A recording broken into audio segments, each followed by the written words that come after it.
Olá, senhoras e senhores. Primeiramente, quero desejar a todos uma ótima tarde e me apresentar. Prazer, eu sou Deus Saturno, mais conhecido como o Senhor do Tempo, Senhor da Disciplina, Senhor da Sabedoria, Senhor do Contrato, da Aliança, Senhor da Fertilidade, certo?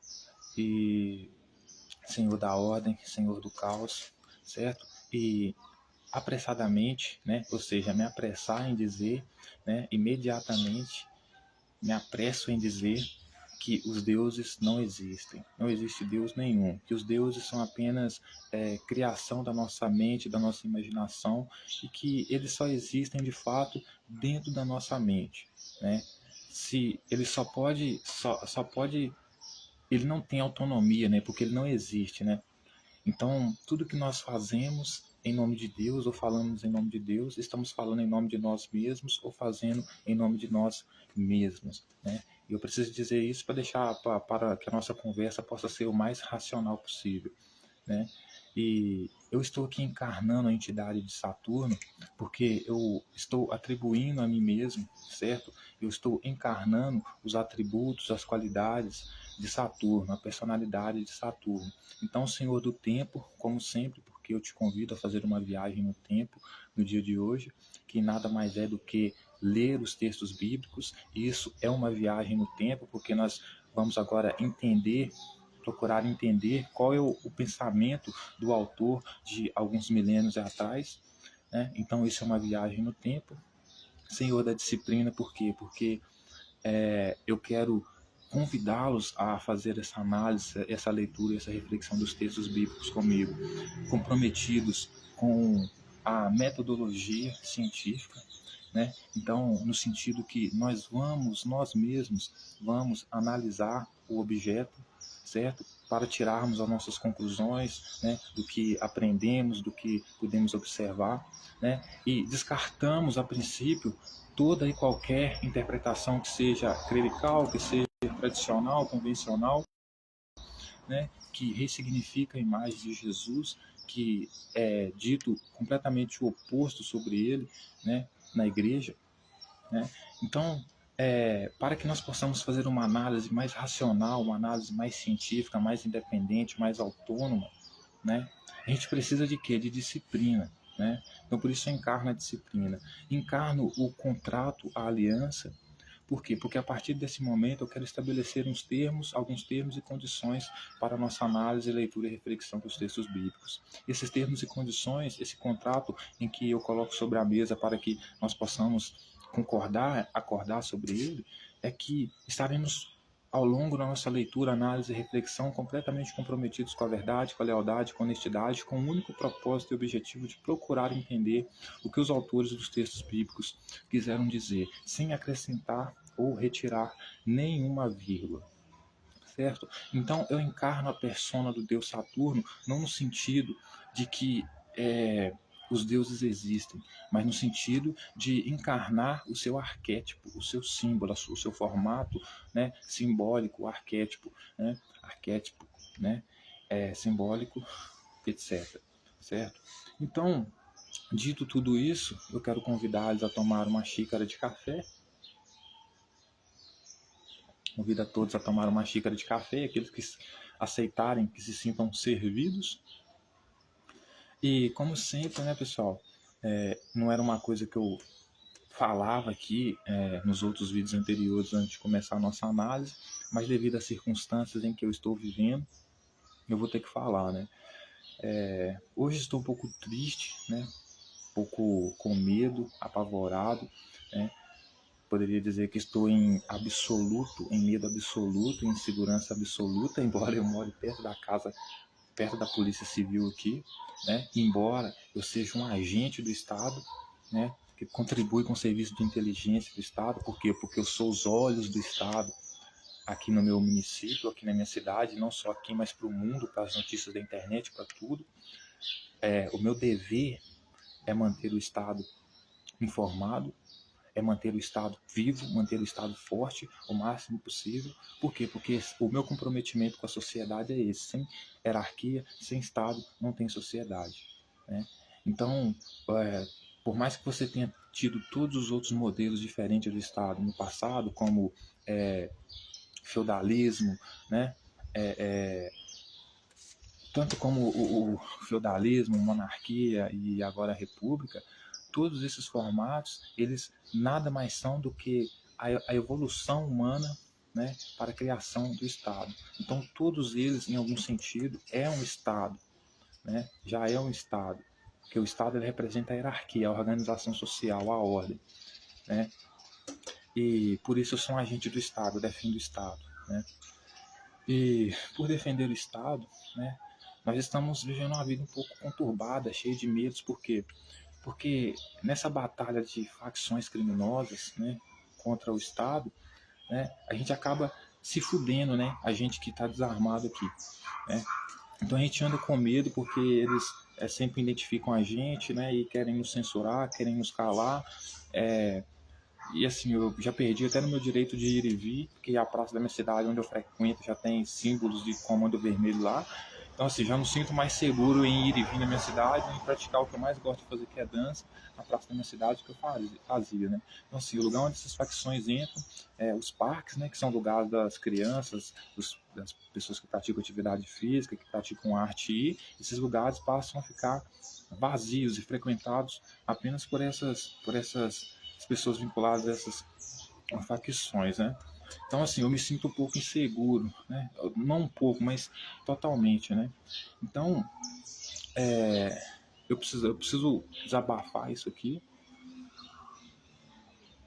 Por quê? Porque isso não é normal, né? Não é normal. E a gente acredita, pessoal, a gente não só acredita, mas tem certeza que nenhuma dessas facções, por mais forte que elas sejam, elas não têm condição de combater o Estado, né? Por quê? Porque nós não somos, o Estado não é só uma pessoa, o Estado é a população, né?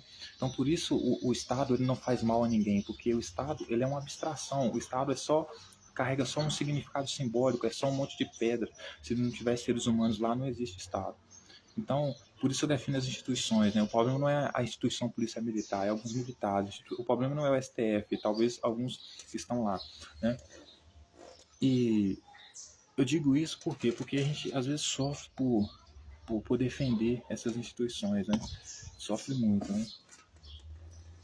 Então, por isso eu queria trazer essa reflexão aqui e deixar esse desabafo aqui, porque tudo que nós devemos preservar é pela segurança, né?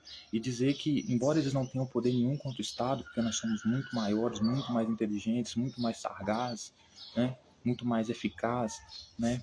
Somos melhores para o trampo, a gente ainda fica com medo, por quê? Porque, embora eles não descontem no Estado, desconta na população mais humilde, mais pobre, que está mais ali desarmada, né?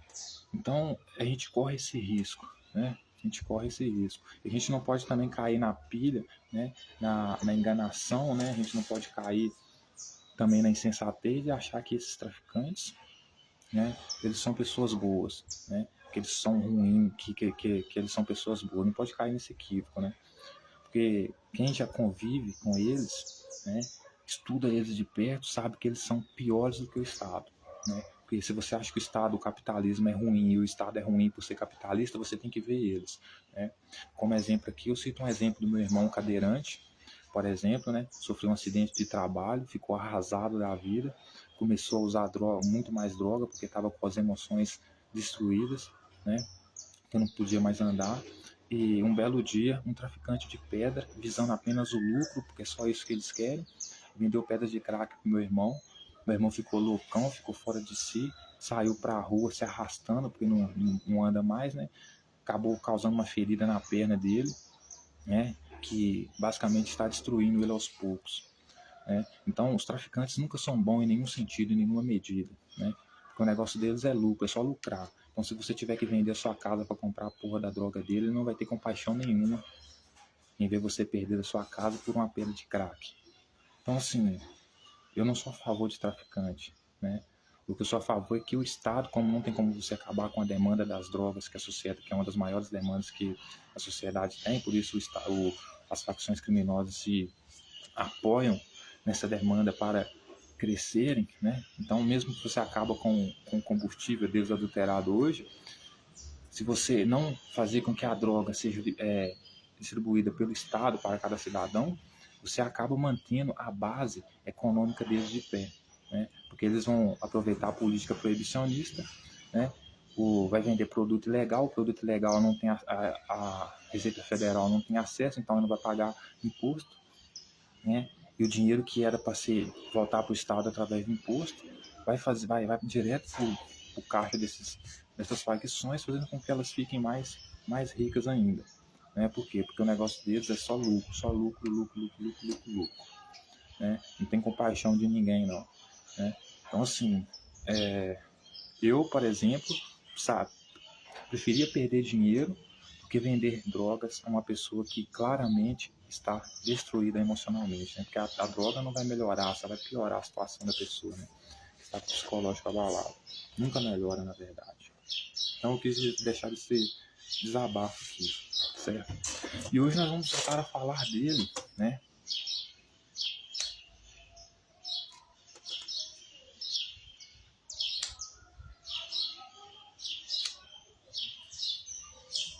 Vamos voltar a falar dele, daquele que nós chamamos de terrorista, que eu chamo de terrorista aqui, chamado Jesus. Vamos continuar a nossa leitura, análise e reflexão no livro de Mateus, né? Que é aonde, né, o livro de Mateus, que é aonde desnuda mais Jesus, né?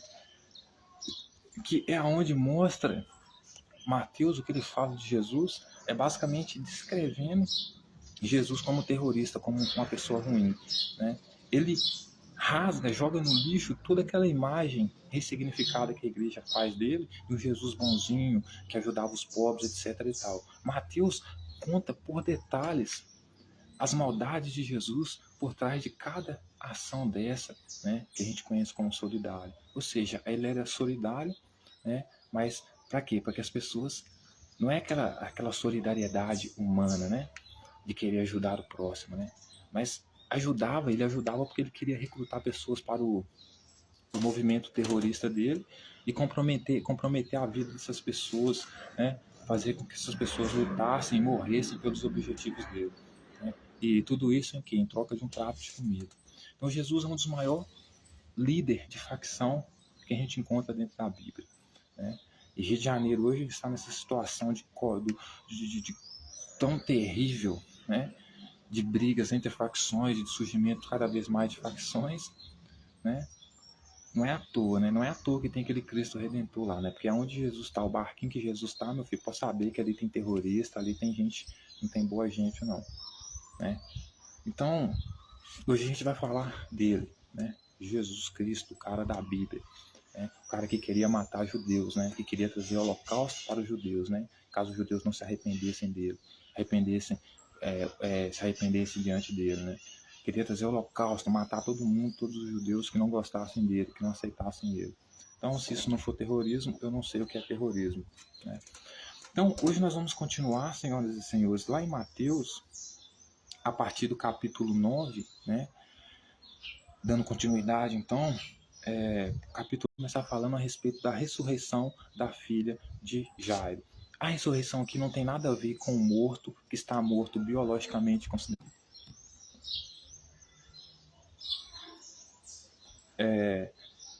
O vídeo parece que deu até uma cortada aqui, gente. Espero que não tenha dado uma cortada aqui, certo? Deixa eu ver se eu estou com a internet aqui ainda.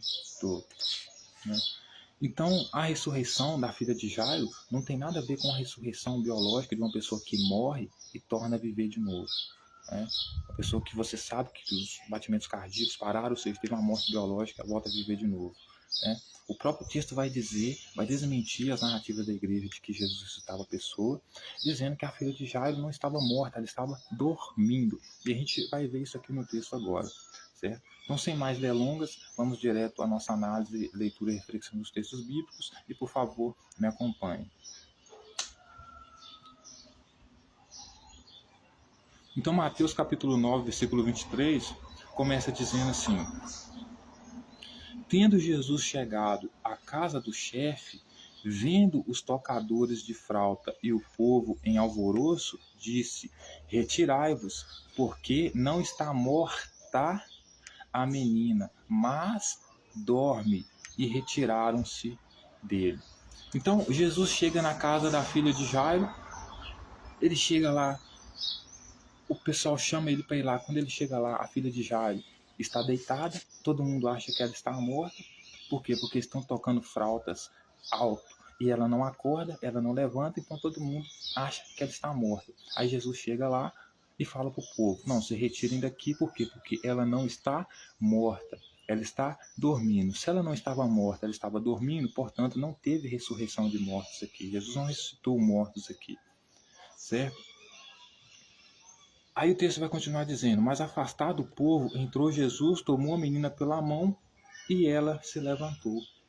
Então, ou seja, Jesus não precisou nem colocar a mão na cabeça da menina para fazer aquele ritual ridículo que as pessoas acreditam de ressurreição. Ele apenas pegou a menina pela mão e a menina levantou. Por quê? Porque ela não estava morta, ela estava dormindo. Portanto, não houve ressurreição aqui no sentido biológico, né, da pessoa ter morrido biologicamente, né, ou seja, todos os órgãos terem parado de funcionar e por causa de um milagre ela voltou a viver e os órgãos voltaram a funcionar. Não tem nada a ver com isso, porque nem morta a menina estava dormindo. Aí, mesmo que o barulho da flauta estava sendo alto, a menina não acordou porque não queria. Talvez era um bando de evangélicos chatos que chegou na porta da casa dela lá, junto com a multidão para poder orar lá e cantar lá. Queria que ela fosse para o meio do povo. Ela tacou o travesseiro na cabeça, fingiu que não ouvia. E porque ela não levantou, fechou os olhos, resolveu não abrir os olhos mais para não fazer parte daquela cantaria, né? Aí o pessoal achou que ela estava morta. Mas Jesus disse que ela não estava morta. Ela estava dormindo. Portanto, não houve ressurreição aqui da filha de Jairo. E nem de ninguém, né? A ressurreição que tem outro sentido, né? Morto porque a pessoa é pecador, não morto porque ela morreu biologicamente, né? Mas afastado do povo, entrou Jesus, tomou a menina pela mão e ela se levantou. E a fama deste acontecimento ocorreu por toda a terra. Então, toda a terra ficou sabendo que o povo estava lá chorando, alvoroçado, achando que a menina estava morrendo, tocando flauta alta para ver se a menina levantava. E a menina levantava.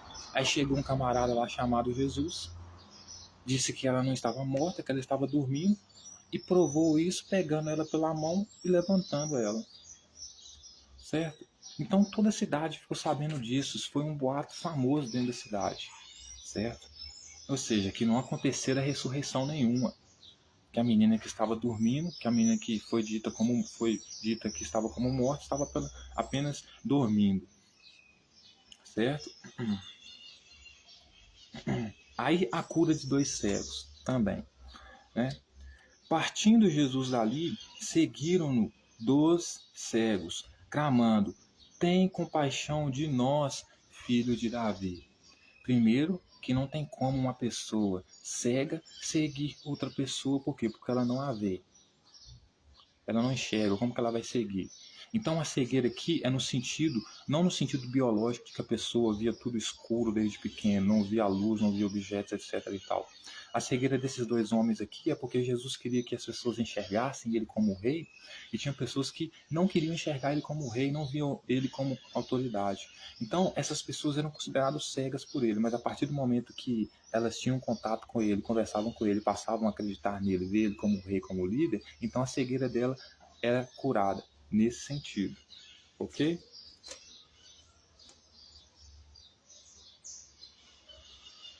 Então, partindo Jesus dali, seguiram 2 cegos, clamando: tem compaixão de nós, filho de Davi. Certo? Por isso que Jesus disse, né, lá na cura do paralítico em Cafarnaum, né, que não foi cura nenhuma ali, que ele não curou ninguém ali, a gente já viu isso nos textos anteriores. Ele diz o quê? Que eu não vim para os sãos, eu vim para os doentes, se referindo aos pecadores. E disse o que mais, né? Disse que ele não veio, ele queria o quê?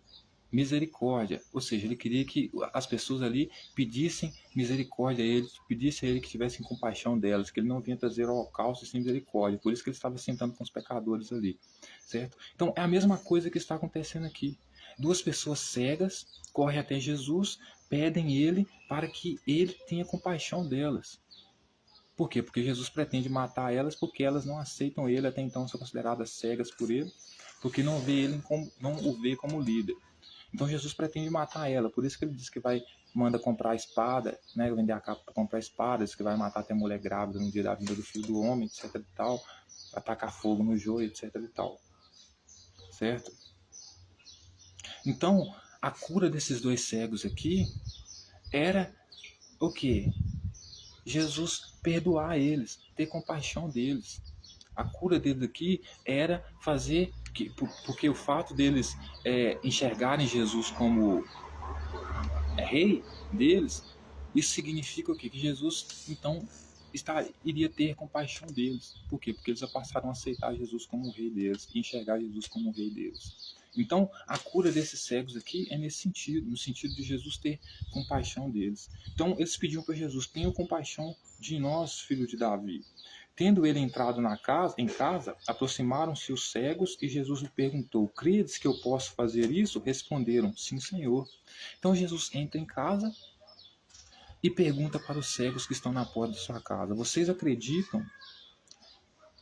Quando eles aproximam de Jesus, Jesus pergunta para eles: vocês creem, ou seja, vocês acreditam que eu posso fazer isso? Fazer isto o quê? Curar a cegueira dele ou ter compaixão dele? Porque o que eles estavam pedindo? Para curar a cegueira deles ou para ter compaixão deles? Ter compaixão deles, certo?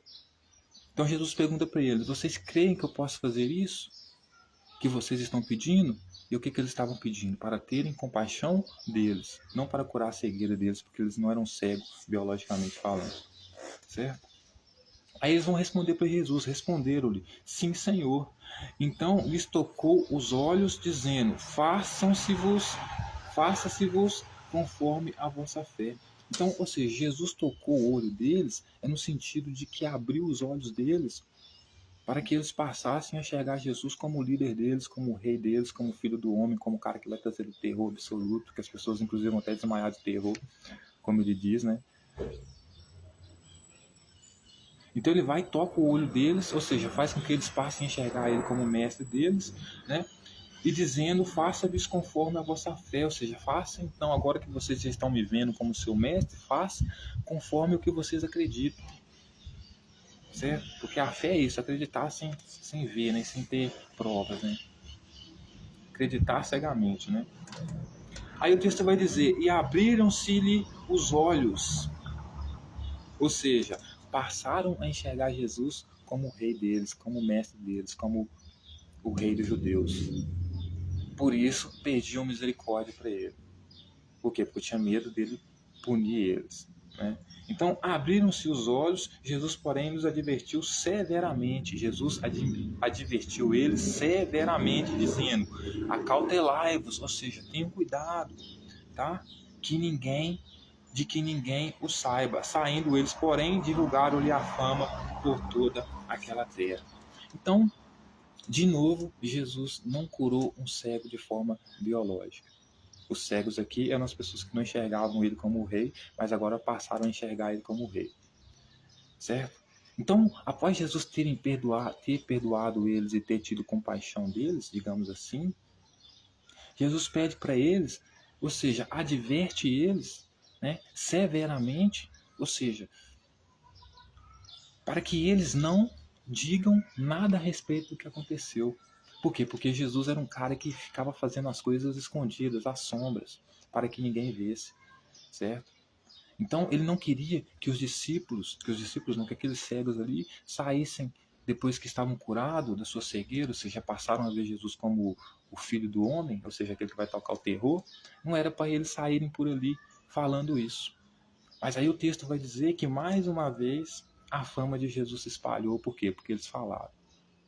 Então, ou seja, mais duas pessoas começaram a falar sobre aquelas terras, aquelas cidades, que o filho do homem estava ali, que ele ia atacar o terror, que ele estava inclusive perdoando pecado, pervertendo a lei, a ordem, né?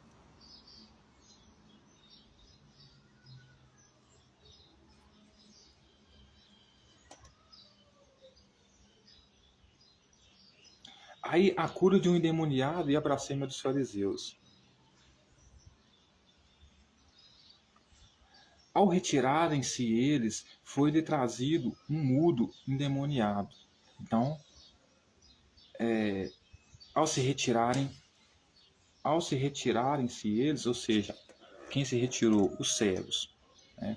E Jesus ainda estava na casa dele. Então aparece a Jesus lá um mudo endemoniado. Endemoniado aqui, porque o demônio aqui, senhoras e senhores, não é um espírito que entra no corpo da pessoa como um Gasparzinho. Tá? O espírito aqui é outras pessoas. Né? Essas outras pessoas aqui, Jesus chama de... Esses demônios que Jesus chama aqui, né? São nada mais, nada menos do que as pessoas que não aceitam ele, que não creem nele, principalmente as autoridades, como os escribas, fariseus, saduceus, certo? Esses são os demônios. Aí o texto vai dizer que esse homem era mudo porque tinha demônios perto dele. Estava possesso desses demônios.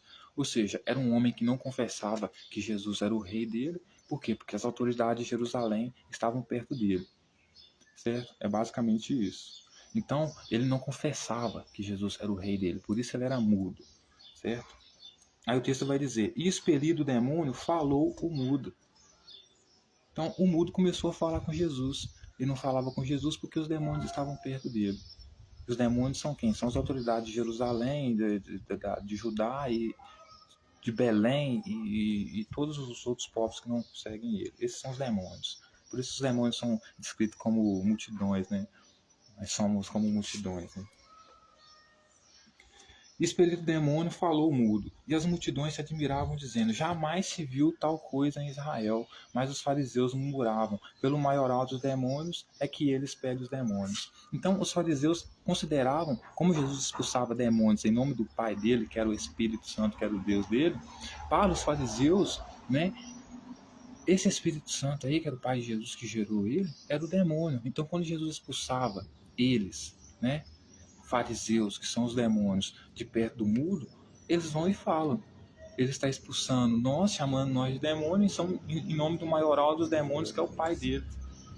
Por quê? Porque Jesus considerava eles demônios, fariseus e os que não seguiam ele demônios, por isso espíritos imundos, e consideravam, e os fariseus, escribas, consideravam Jesus como espírito imundo, como demônio também.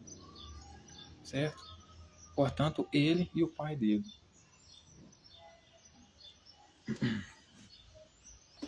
Aí o texto vai continuar dizendo, Jesus ia por toda parte fazendo o bem, a seara e os trabalhadores. Essa parte aqui é impactante, senhoras e senhores.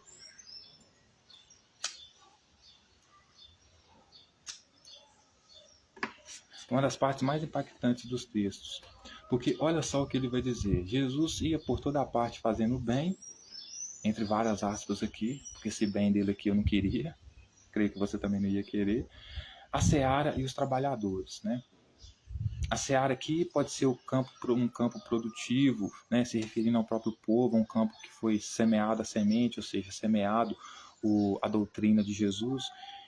Então, o texto vai continuar dizendo assim, e percorria Jesus todas as cidades e povoados, ensinando nas sinagogas. Então, veja, o que Jesus ensinava? Ele ensinava que as pessoas tinham que se arrepender e pedir perdão para o pecado delas, né, a ele.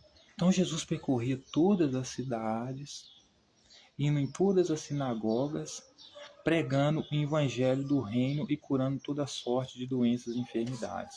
Então Jesus não podia ver uma sinagoga, não podia ver uma cidade, que ele tinha que entrar naquela cidade e pregar o evangelho dele, o reino dos céus dele. Que nada mais era do que convencer as pessoas a abandonar a tradição antiga delas, de matar animais para perdão de seus pecados e colocarem ele como Deus absoluto, acima da lei, acima da tradição deles, então, portanto, pedindo a ele perdão pelo pecado delas. Então, ele tinha a audácia, né? Ele tinha esse comportamento dele, né? De entrar no ambiente dos outros para espalhar a doutrina dele, como se fosse certa, a correta, mudando a lei e a ordem dos povos, e aqueles que não aceitassem, então ele ameaçava de punição, né? Aí, olha só o que o texto vai dizer. Vendo ele as multidões, qual multidões? Aquelas multidões que seguiam ele, compadeceu-se delas, ou seja, teve dó, compaixão delas, porque estavam aflitas e exaustas, como ovelhas que não têm pastor. Então, as multidões que seguiam Jesus, que procuravam ele, né? O próprio Jesus vai dizer que ele ficou com dó delas, Mateus vai dizer que ele ficou com dó daquelas multidões, porque elas estavam aflitas. Por quê? Porque Jesus ameaçava muito, então as multidões ficavam aflitas. Por quê? Porque elas tinham que escolher, ou elas ficavam do lado das autoridades legítimas da época, ou elas ficavam do lado de Jesus. Se elas ficassem do lado de Jesus, as autoridades matavam elas. Se elas ficassem do lado das autoridades, Jesus ameaçava elas de morte. Então elas ficavam aflitas e exaustas, como ovelhas que não têm pastor. Então elas ficavam exaustas por quê? Porque seguiam Jesus por todo lugar que ele ia. Então Jesus era ocupado por elas estarem aflitas, Jesus era ocupado por elas estarem exaustas, porque ao seguirem ele mesmo notou que elas estavam como se fosse uma ovelha sem pastor. Porque era isso que ele era para aquela multidão, né? A multidão que seguia ele, que abandonava a família, como ele dizia, que ia abandonar a família, abandonar tudo para seguir ele, era uma multidão que era triste, aflita, porque estava seguindo ele, e era uma multidão como uma multidão que não tinha pastor, porque ele podia ser qualquer coisa, menos pastor. Um pastor que compromete as suas ovelhas, os seus seguidores, à exposição de terror, né? A exposição de conflito, né? Como ele expunha, não pode ser um bom pastor. Então, de fato, as pessoas que seguiam Jesus, elas eram aflitas, elas eram exaustas porque viviam com medo por causa de Jesus e, portanto, eram como ovelhas que não tinham pastor. Elas eram como ovelhas que não tinham pastor. Então, era tudo que Jesus era para elas, certo? Um mau pastor. Por quê? Porque ele convencia as pessoas, né, a fazerem jejum para seguir ele, a seguir a doutrina dele, expondo elas a um risco extremo contra as autoridades legítimas. Então, ou seja, essas ovelhas que seguiam ele como ovelhas que não tinham pastor, certo? E você vai entender por quê mais adiante. Então o texto vai continuar dizendo, então se dirigiu aos seus discípulos. Ele vai falar então com os discípulos, e o que ele fala com os discípulos? A seara, na verdade, é grande, mas os trabalhadores são poucos, certo?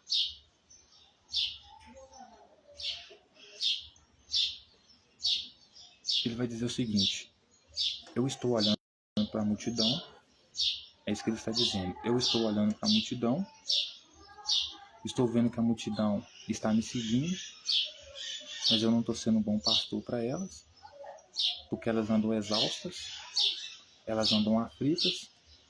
Por quê? Porque eu as deixo aflitas, eu as deixo exaustas, por causa do que eu imponho sobre elas, certo?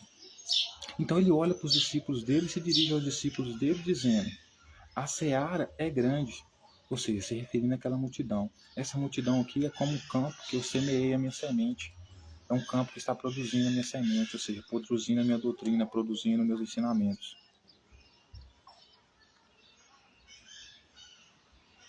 Né? A seara, na verdade, é grande, mas os trabalhadores são poucos. Ou seja, ele falando para os discípulos dele. Por quê? Porque os discípulos dele trabalhavam para ele. Então ele vendo que a multidão que seguia ele estava ficando como uma multidão aflita, que estava como uma multidão de ovelhas sem pastor, ele fala, tem muita gente nessa seara, ou seja, tem muita gente nessa multidão aqui, mas os trabalhadores são poucos, ou seja, se referindo a quem? Aos discípulos que seguiam ele. Por quê? Porque ele precisava de mais pastores, ele precisava de mais pessoas como ele, certo? Na verdade é um mau pastor, né? Aí ele vai dizer, rogai, pois, ao Senhor da seara que mande trabalhadores para a sua seara. Então ele fala assim para os discípulos, rogai, né? Rogai, pois, ao Senhor da seara, que quem é o Senhor da seara? Senhor da multidão ali, é ele mesmo, que mande trabalhadores para a seara. Ou seja, que ele está basicamente pedindo, implorem, orem para que o Senhor da seara, ou seja, eu, dono desse povo, dessa seara, né, que mande mais trabalhadores para essa seara. Ou seja, para doutrinar mais o povo, né, etc. Então, como ele precisa escolher mais pessoas para doutrinar aquela população como ele está fazendo, então a gente vai para o capítulo 10, que agora, se no capítulo 9 ele pede para os seus discípulos pedirem a ele, né, que é o Senhor da Seara, para arrumarem mais trabalhadores, então agora ele vai nomear os seus discípulos, os seus escolhidos dentro daquela multidão, como trabalhadores que vão ajudar ele nesse projeto. Ok? Então, a partir do capítulo 10, ele começa dizendo assim: escolha dos 12 apóstolos e seus nomes. Né? Então, tendo chamado os seus 12 discípulos, deu-lhes Jesus autoridade sobre os espíritos imundos para expelir e curar toda a sorte de doenças e extremidades. Então, ou seja, Jesus convida os discípulos dele para agir no meio daquela multidão ali, e expulsar do meio daquela multidão ali todos os espíritos imundos, ou seja, todos aqueles pecadores que não querem aceitar ele, que não querem servir a ele, né, que querem continuar homossexuais, que querem continuar mulheres adúlteras, que querem continuar vivendo suas vidas. E também para curar toda sorte de doença, ou seja, se eles verem algum cego lá, como aquele outro cego lá, né, que a gente viu Jesus curando, que não via Jesus como seu rei e salvador, então para eles que passassem a curar esse cego, o que implica dizer que eles poderiam dar até porretada, né? Porque eu sou considerado cego pelos discípulos de Jesus, por exemplo, porque eu não considero Jesus o meu rei. Talvez a forma deles tentarem me converter, aceitar o Jesus deles como meu rei, é com um bom cacetete, né? Porque muitas dessas conversões acontecem assim, né? Então ele vai dizer o nome dos 12 que ele escolheu. Ora, os nomes dos 12 apóstolos são esses. Primeiro, Simão, por sobrenome Pedro, e André, seu irmão, Tiago, filho de Zebedeu, e João. Marca esse nome aqui, tá? João, seu irmão. Aí vai continuar falando Felipe, Mateus, Tiago, Tadeu, Simão, Zelote, Judas Iscariotes, que foi quem traiu ele, etc. e tal. Aí ele vai dizer as instruções agora para os 12. Então ele precisava arrumar mais trabalhadores para convencer aquela multidão a seguir ele, né? Então ele escolhe os 12 discípulos, certo? Que inclusive ele vai pagar esses discípulos, né? Que inclusive ele vai pedir, quer dizer, para esses discípulos trabalharem de graça, né, nesse projeto, né? Ele vai dizer para os discípulos que eles não devem trabalhar pela comida que perece, sim pela palavra dele, que é a verdade da vida, né? Então, picareta que ele é, né? Vocês vão botar os caras para trabalhar de graça. Por isso que ele gosta de pobre, ele gosta de humilde, né? Porque é mais fácil de você controlar, né? Talvez até com prato de comida você domina essas pessoas, né? Aí as instruções para os 12. A esses 12 enviou Jesus, dando-lhe as seguintes instruções: não tomeis rumo aos gentios, ou seja, então não vão em direção aos gentios, e nem entreis na cidade dos samaritanos, mas de preferência procurai as ovelhas perdidas da casa de Israel. Então, como ele queria que esses trabalhadores trabalhassem na sua grande seara, ou seja, que era a sua grande multidão que seguia ele, ele vai dizer que no meio daquela multidão ali não era para eles procurarem os samaritanos e nem os gentios, era para eles procurarem apenas as ovelhas perdidas da casa de Israel, porque aqueles que aceitassem ele como rei, esse, no caso, seria então as ovelhas perdidas na casa de Israel, que os discípulos foram enviados como um trabalho, uma missão de recrutar, certo? Aí ele vai dizer: e à medida que seguides, pregai que está próximos o reino do céu. Então, eles deveriam seguir no meio daquela multidão, convertendo as pessoas para o regime de Jesus, para a facção de Jesus, certo? E à medida que eles fossem seguindo, eles tinham que anunciar que o reino dos céus estava vindo. O que significa isso? É basicamente dizer, o pessoal, se arrependa aí, porque o Messias está vindo aí e só ele que pode perdoar os seus pecados, o Cristo lá. Então se arrependa porque ele está trazendo o reino dele, nós vamos governar junto com ele, vamos sentar em 12 tronos junto com eles e vamos julgar, separar o joio do trigo. O joio não vai queimar vivo, vai tacar fogo, certo? vão passar o fio da espada, certo? Porque ele não veio para trazer paz, ele veio para trazer espada. Isso significa a vinda do reino dos céus. Então, ou seja, convida discípulos, né, para, como é que eu posso dizer, oprimir as pessoas, né? Convencer as pessoas a aceitarem o movimento dele através de quê? De opressão, né? Então, cuidado homossexual, cuidado mulher adulta, que Jesus está vindo aí com espada e vai cortar seu pescoço, hein? A não ser que você se arrependa, mas para isso você tem que se arrepender a ele, se arrepender diante dele, se colocar de joelho diante dele e pedir perdão, porque ele está mudando toda a lei, toda a ordem. Agora você não vai mais matar bicho para ter seu pecado perdoado, né? Agora você vai ter que se ajoelhar a ele, pedir perdão para ele, porque ele se coloca acima da lei quando faz isso, né? Acima da tradição, né? Do povo judeu. Aí ele continua dizendo: curai enfermos, ressuscitai mortos, purificai leprosos. Curar enfermo aqui, como eu disse, é aqueles cegos que não veem Jesus como rei, então voltam a partir dos discípulos oprimirem eles então são curados da sua cegueira, porque passam a aceitar os discípulos como mestre deles e o Jesus também. Ressuscitar os mortos, por quê? Porque Jesus considera que todo povo é morto por causa da tradição, primeiramente de Moisés lá, que por causa de Adão pecou, então todo mundo é condenado à morte, então para Jesus todos eles são mortos, basicamente mortos. Então fazer com que esses mortos ressuscitem significa também fazer com que esses pecadores passem a aceitar Jesus. Isso é a ressurreição, ressuscitar mortos, certo? Purificar leprosos, expedir demônios, ou seja, expulsar as autoridades de Jerusalém, das outras cidades, é isso que quer dizer com expedir demônios. E de graça dê, de graça dá. De graça recebeste, de graça dá. Aí ele vai dizer, olha só, gente, não vos provereis de ouro, nem de prata, nem de cobre nos vossos cintos, nem de alfruge para o caminho, nem de duas túnicas, nem de sandálias, nem de bordão. Em qualquer cidade ou povoado em que entrades, indagai quem neles é digno, e ali ficai até vos retirardes. Então ele vai dizer para os discípulos dele: nessa caminhada que eu estou mandando vocês, não acumulem duas sandálias, não acumulem duas camisas, não acumulem ouro, não acumulem nada disso, certo? Porque vocês estão em missão.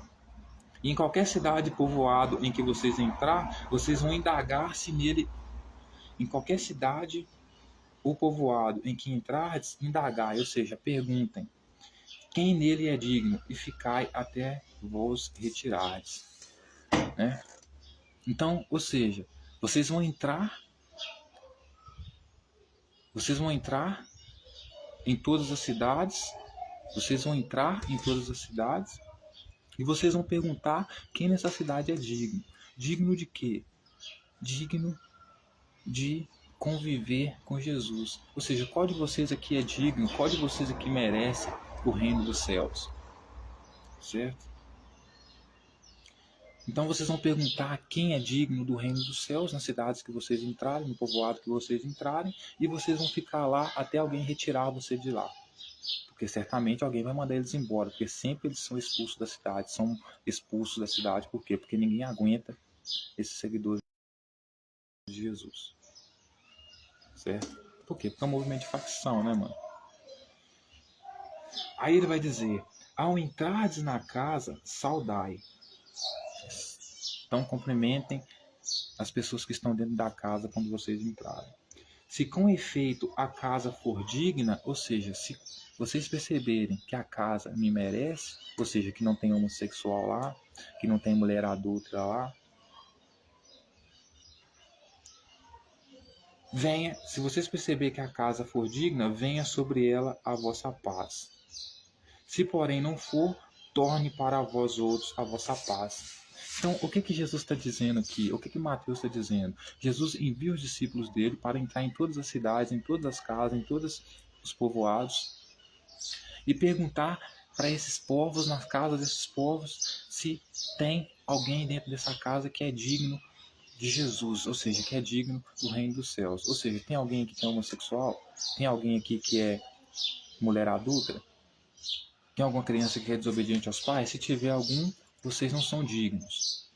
Então, Aí ele vai dizer, se vocês acharem alguém digno lá, ou seja, se acharem algum justo lá, alguém que gosta de matar um homossexual, que gosta de matar a mulher adulta, mulher desobediente, matar as crianças desobedientes, que trata a mulher como objeto, que trata a mulher como inferior, se vocês acharem esse tipo de gente lá, que isso aqui é justo para Jesus, aí vocês vão dar a paz de vocês para eles. Ou seja, vocês não vão fazer nada com eles. Mas se vocês entrarem lá e as pessoas que estiverem lá não forem dignas do reino do céu, não forem dignas do meu reino,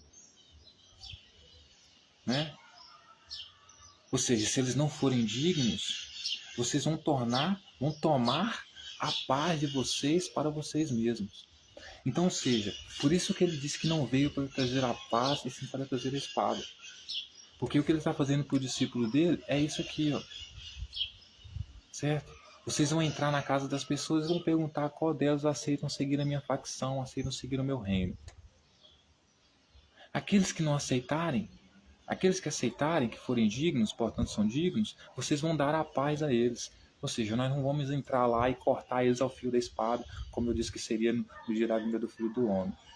Agora, se vocês entrarem lá e eles não forem dignos, vocês vão se retirar e junto com vocês vão tirar a paz de vocês. Por quê? Porque segundo Jesus, quem ia decidir quem ia morrer e quem ia viver, era ele e os discípulos dele. Por isso eles eram facção.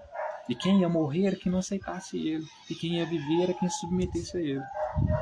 Certo?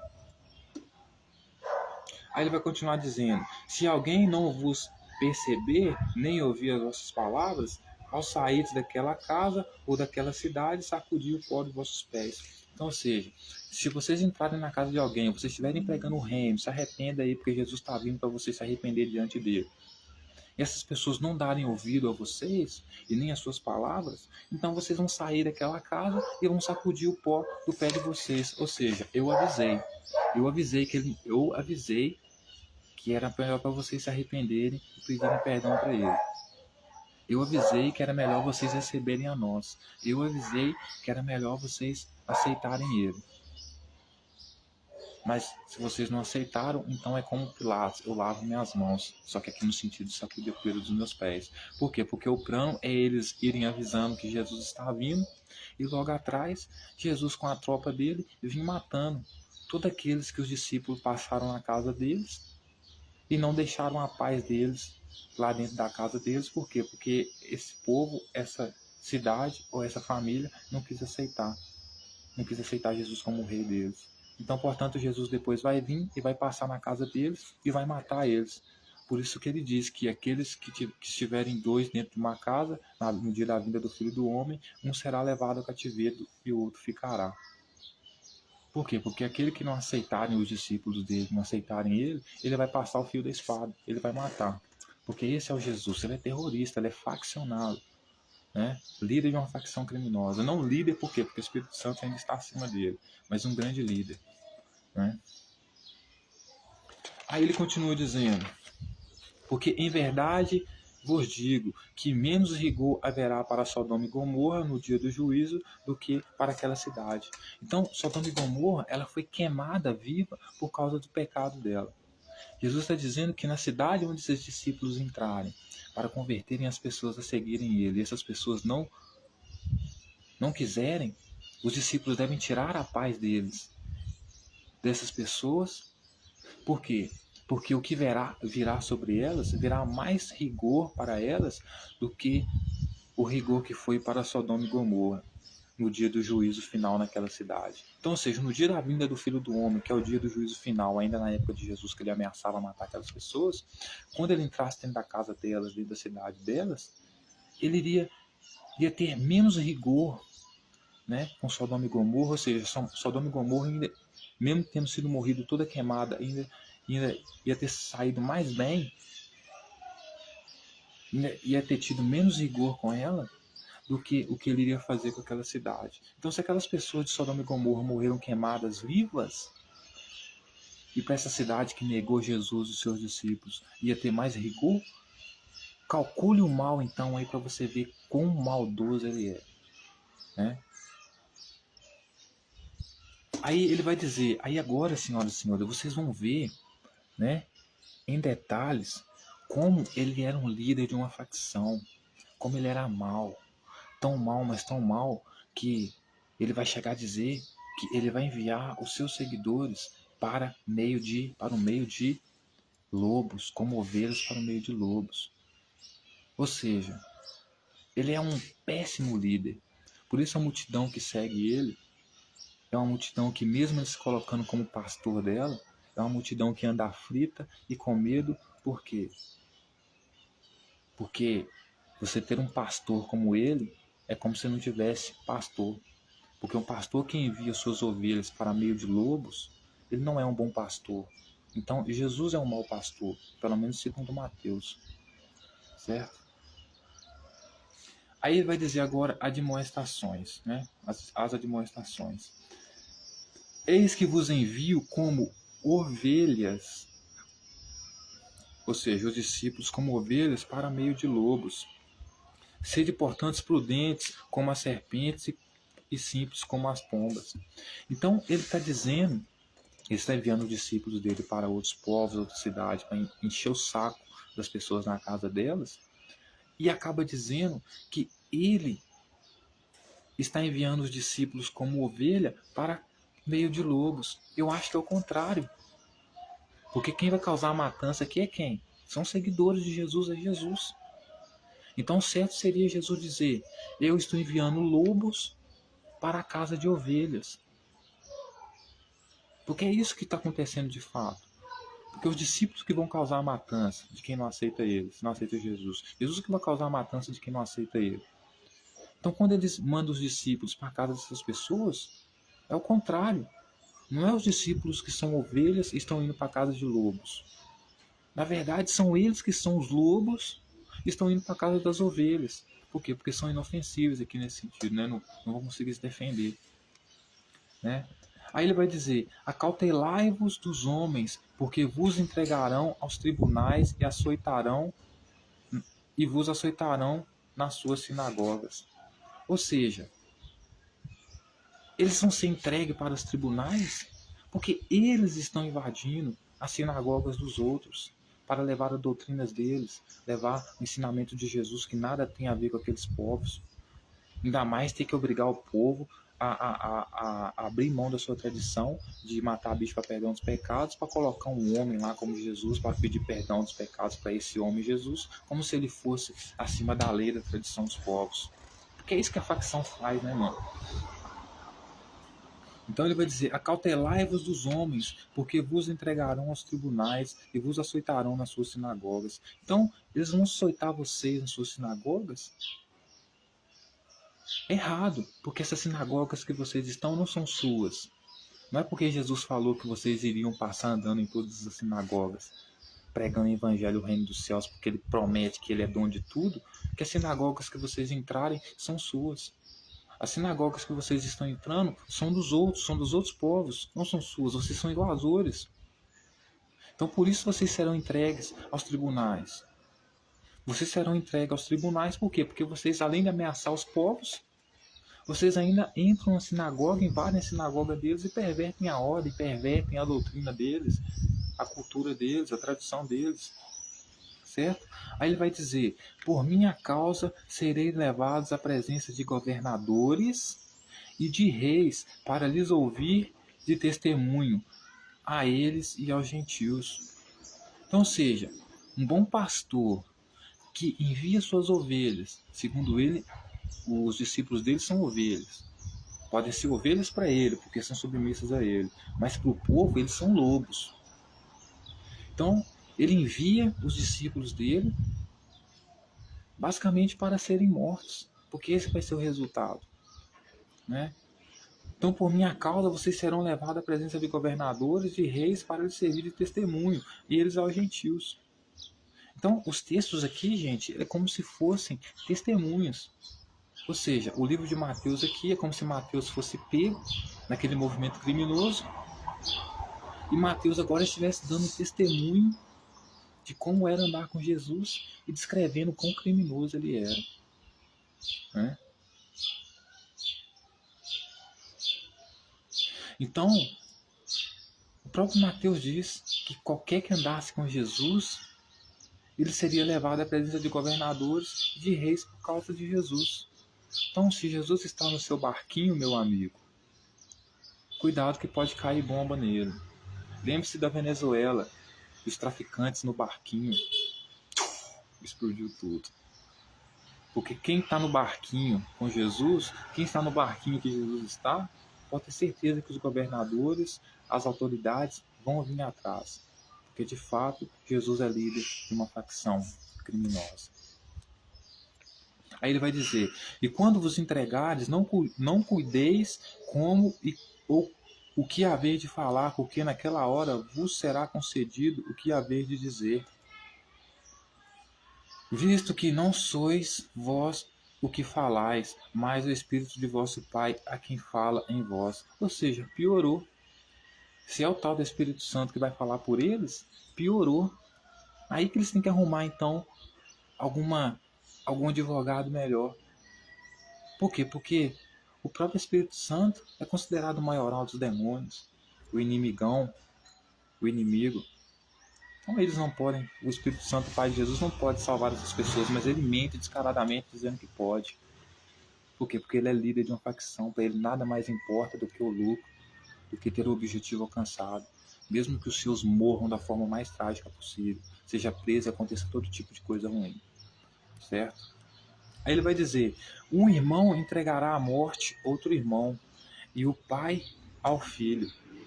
Ou seja, um irmão entregará à morte o outro irmão, e o pai o filho. Ou seja, é basicamente isso que ele está fazendo. Porque se por um lado ele considera os seus discípulos como filhos, né? Porque é basicamente isso, né? E ele manda os seus discípulos para morrerem nessa guerra, né? É exatamente isso que ele está fazendo. Entregando os discípulos dele, que são como o irmão dele também, à morte. Ele tendo o Deus dele, o Espírito Santo, como pai dele, como pai dos discípulos, é um líder de uma facção que está entregando os seus próprios seguidores à morte. Então ele vai dizer: um irmão entregará à morte outro irmão, e o pai ao filho. Ou seja, ele sendo o pai dos discípulos, mandando os discípulos fazerem isso, tudo que eles estão fazendo, ele está sendo esse mesmo personagem que ele está descrevendo aqui. Um pai que entrega ao filho à morte. Ele vai dizer: filhos haverão que se levantarão contra os progenitores e os matarão. Então, ou seja, todo filho mais velho vai morrer. Por quê? Porque por causa de quem? Por causa de Jesus. Porque o trauma vai ser espalhado. Porque Jesus é o primogênito. E como eles querem matar Jesus, porque Jesus é o primogênito, toda pessoa que nascer primogênita, eles vão achar que é igual a Jesus. Então Jesus não traz mal só para si mesmo, como para os que seguem, são da primogenitura dos judeus, que todo filho que nasce primeiro tem que ser entregue às autoridades judaicas para ser um sacerdote. Certo? Mas a diferença de Jesus é que ele nasce dentro dessa tradição e perverte essa tradição completamente. Por isso agora vai contra os sacerdotes. Por isso agora vai contra as autoridades. Aí ele vai dizer: serei odiados por todos por causa do meu nome. Aquele, porém, que perseverar até o fim, esse será salvo. Então ele vai dizer: vocês serão odiados. Todos. Vocês serão odiados por todos por causa do meu nome. Aquele, porém, que preservar até o fim, esse será salvo. Todos os discípulos preservaram até o fim. Perseveraram até o fim. E todos eles foram mortos. Nenhum deles foram salvos. Jesus não conseguiu salvar ninguém. Mentiu, ludibriou, enganou os seus discípulos. Quando, porém, vos perseguirem numa cidade, fugi para a outra, porque em verdade vos digo que não acabarei de percorrer a cidade de Israel até que venha o Filho do Homem. Então, a vinda do Filho do Homem, senhoras e senhores, seria o dia em que as pessoas desmaiariam de terror. seria o dia em que tanto crianças grávidas, mulheres grávidas, como mulheres que estavam amamentando, seriam mortas. Jesus desceria elas ao fio da espada. Desceria a elas o fio da espada. As mataria. Então ele está dizendo para os discípulos dele, é para os discípulos dele passarem por todas as cidades, anunciando o reino dele, anunciando a vinda dele, dizendo que para todas as pessoas se arrependerem a ele, porque se não se arrependerem a ele, eles, discípulos, não iria trazer paz sobre essas pessoas. Então se ele não vem trazer paz, ele vem trazer o que? Espada sobre as pessoas que não aceitarem ele. E diz para os discípulos que todos serão presos e mortos por causa dele, mas aquele que perseverar será salvo. Mas nenhum que perseverou foi salvo. Foi todos mortos e presos. Certo? Porque segundo ele, antes deles acabarem, né? Segundo ele, eles devem fugir de cidade para cidade, ou seja, coisa que criminoso faz, porque rouba, mata, engana numa cidade e depois vai para outra. Veja o caso do líder do Comando Vermelho, né? Saiu do Rio de Janeiro, fugiu de lá, se duvidar deve estar aqui em Minas, né? Então, Jesus diz para eles que, em verdade vos digo que não acabarei de percorrer a cidade de Israel até que venha o Filho do Homem. Então, ou seja, mais um texto dizendo que a vinda do Filho do Homem era para os tempos de Jesus. Estava tão próximo, era tanto para aquele tempo dele, que os discípulos não teriam tempo de terminar de percorrer todo Israel antes que ele viesse, invadindo as casas das pessoas, pegando as pessoas como refém, levando para cativeiro e as matando. Né? Aí ele vai falar agora sobre os estímulos, né? Os discípulos não estão acima do seu mestre, nem o servo acima do seu senhor. Basta ao discípulo ser como seu mestre, e ao servo como seu senhor. Se chamarem Beelzebu, dono da casa, quanto mais os seus domésticos. Então, Jesus, quando ele vai dar estímulo para os discípulos dele, porque mandar umas pessoas para uma missão dessa, você precisa estimular elas. O estímulo dele é que os discípulos, segundo ele, o discípulo não deve estar acima do seu mestre, e nem o servo acima do seu senhor. Então, ou seja, os discípulos são servos de Jesus, eles não podem estar acima de Jesus, porque Jesus é Senhor deles. Os discípulos são... Jesus é mestre de Jesus, então os discípulos não podem estar acima de Jesus, porque Jesus é mestre deles. Aí ele vai dizer que basta ao discípulo ser como seu mestre e o servo como seu senhor. Então, se Jesus uma vez disse que veio trazer a espada, que não veio trazer a paz, que veio trazer a espada, veio causar divisão entre pai e filho, etc. e tal, né? Veio dizer que aqueles que amassem, que estivessem no movimento deveriam abandonar suas famílias para seguir ele, porque ele não aceitava ninguém que amasse mais os pais do que a ele, os próprios pais do que a ele, né? Ele disse que vinha trazer dias de terror, que as pessoas desmaiariam de terror nessa tal vinda do Filho do Homem aqui. Então ele queria que os discípulos dele fossem como eles, terroristas, assassinos, criminosos, né? Porque segundo ele, se chamarem Beelzebu, o dono da casa, e aqui eles chamaram Jesus de Beelzebu, porque Beelzebu para ele significa algo ruim, significa inimigo, ele vai dizer, quanto mais os meus domésticos, porque ele chama o quê? Os discípulos dele que de domésticos, doutrinados, domesticados, não tem vida própria, não tem autonomia. Então, é como se eu estivesse dizendo assim, vocês têm que ser como o mestre de vocês. E se gente de fora fala que eu sou um demônio, vocês também, por sua vez, têm que ser demônios como eu. Então, quanto mais vocês, se eu sou considerado demônio por eles, ou seja, um ser mau e ruim por eles, quanto mais vocês que são domésticos, que são domesticados por mim, tem que ser 3 vezes pior. Né? Aí ele vai dizer, portanto, não temais, pois nada há encoberto que não venha a ser revelado, nem oculto que não venha a ser conhecido. Então, ele sabe, né, que as coisas vão ser descobertas, porque ele diz para os discípulos dele agirem em segredo. Veja que na questão da cura lá, da picaretagem dele lá, ele fala para ninguém falar nada, né? ficar caladinho. Mas como ele sabe que a fama se espalhou, de picaretagem, que ele é picareta, que ele é filho da mãe, então ele diz para os discípulos dele que os discípulos dele não devem temer, porque não há nada que não venha a ser revelado, certo? Então, o que ele disse para os discípulos dele, que sairia matando as pessoas, trazendo o dia do reino dos céus e lá da vinda do Filho do Homem lá, que mataria até mulher grávida, né? Que separaria o joio do trigo, e aqueles que considerassem joio pecador, que não se arrependesse a ele ia queimar vivo, tacar fogo, né? Então ele disse para os discípulos dele não ter medo, porque tudo isso seria descoberto. Por quê? Porque fazia essas coisas com os discípulos dele às escondidas, né? Aí ele vai dizer: o que vos digo às escuras, dizei-o à plena luz, e o que vos digo ao ouvido, proclamai nos eirados, né? Então, ou seja, os discípulos, o que Jesus dizia para eles escondido, ou seja, que vinha trazer terror, o dia da vinda do Filho do Homem, que até mulheres grávidas, ai das mulheres grávidas que estivessem grávidas naquele dia, porque seriam passadas ao fio da espada, né? Ai daqueles que estivessem em casa, porque seriam levados a cativeiro.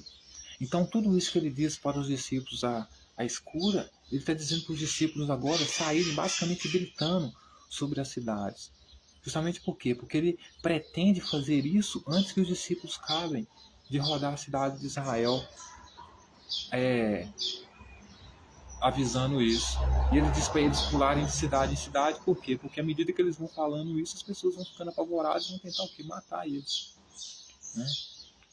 Então, ou seja, tudo isso era para a época dele, era para aquele momento dele. O que Mateus está fazendo aqui é nada mais dando testemunho do que aconteceu na época dele, assim como Apocalipse aconteceu na época de João ali. Não tem nada para o futuro, certo? Para os dias de hoje. Aí ele vai dizer: não temais os que matam o corpo e nem podem matar a alma, temei antes aquele que pode fazer perecer no inferno tanto a alma como o corpo. Então ele está dizendo assim: não tenha medo das autoridades que vão julgar vocês por causa desse plano terrorista que vocês estão tendo, junto comigo, porque é isso. Porque vocês não devem temer a autoridade, mas sim temer o Espírito Santo, né? Porque o Espírito Santo, o líder da gangue de Jesus, é o que pode matar eles e mandar eles para os infernos, né? Ou seja, inferno aqui, sepultura, né? Aí ele vai dizer: não se vendem dois pardais por um asse, e nenhum deles cairá em terra sem consentimento de vosso Pai.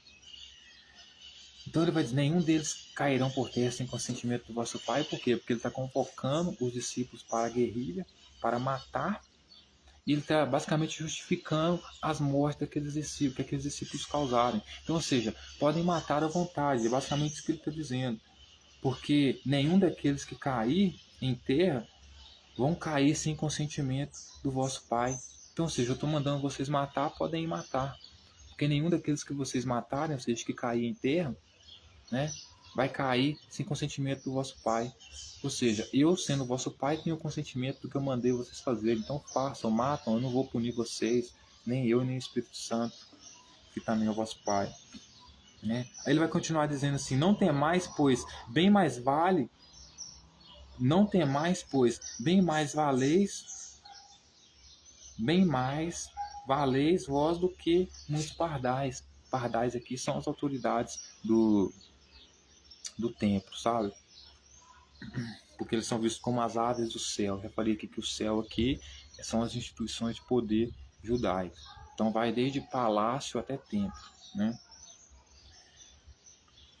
Na visão política, né? Vai ter a visão religiosa, que eles vão achar que é a cúpula, né, de ferro que tem por cima da terra, etc. e tal, né?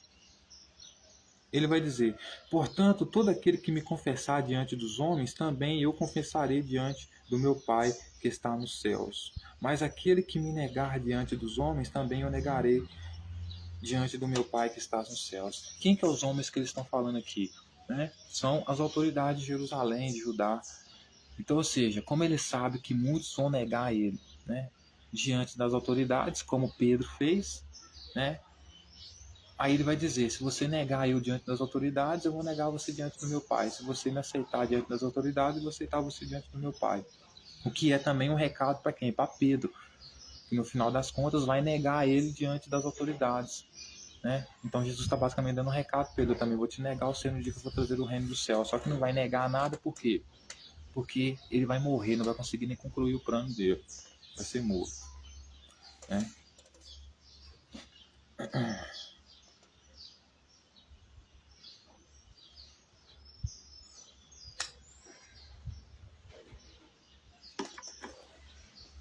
Então, ele começa dizendo assim, né, as dificuldades. Não pensei que vim trazer paz à terra, não vim trazer paz, mas a espada.